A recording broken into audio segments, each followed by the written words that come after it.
When it comes to motion questions, linear motion, I'm talking really horizontal motion.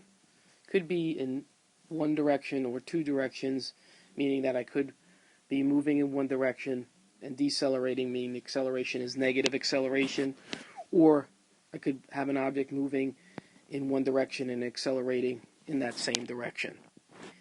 No matter what, don't forget on the reference table, the last page, right now under linear motion, we're dealing with these 5 equations.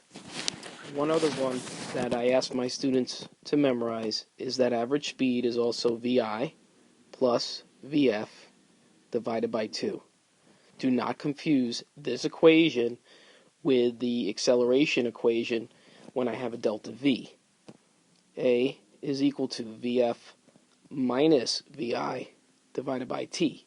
Totally different equations. So let's go back and take a look. What I think you should do is pause the video, answer the questions yourself, and then come on back for the answers and explanations.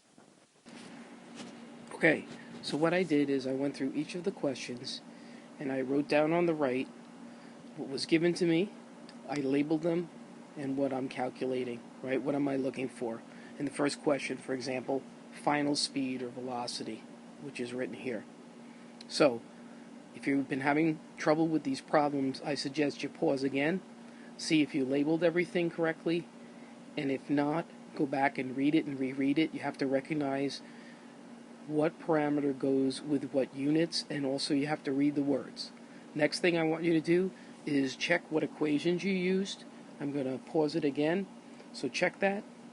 If you find the equation, go ahead and answer the question, and I'll come back with the equation and the problems worked out. Okay, so the handwriting's pretty bad, but I'm trying to use my finger on my iPad. Let's take a look. For the first question here, with the answer worked out in green, just have to be careful. You're using VF squared is equal to VI squared plus 2AD. And when you go ahead and you plug in, right, 2 times 4 times 8, you're going to get 64, but remember, you need to take the square root of both sides. You're not done with the answer. And that's where you get 8 meters, which is choice 1. If you check out the next one, here you're using D is equal to VIT plus 1/2 AT squared. So you're plugging in, and I plugged everything in with units, because if you wanted to practice part 2 questions, remember, for New York State, for the physics Regents, you need to put the equation down, you have to plug in all of the numbers, including units, and then your answer with units. So it's 70.4 plus 12.3, which rounds to 83, which is choice 4. For the third question, you're dealing with 20 meters per second, which is constant speed, so that's the average speed.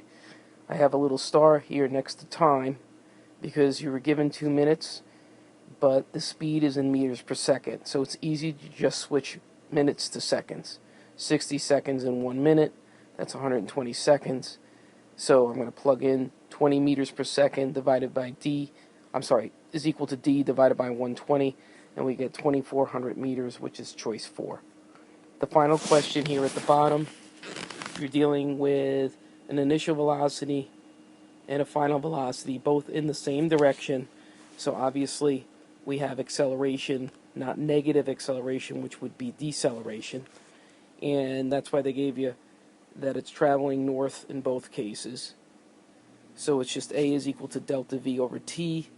Delta means change, final minus initial, which is 25 meters per second minus 15 meters per second, divided by 4 seconds, and you get 12.5 meters per second squared. If you got any wrong, my suggestion would be leave it for a while and come back and do it again. If you put in for any of these questions that A would be 9.81 meters per second squared, you're confusing it with vertical motion. When you have an object and it's traveling, on a road, it is not in free fall. So that's what starts to happen. Students will make the mistake and start putting in acceleration for a free fall or vertical problem when these are all horizontal linear motion. Keep working hard and good luck.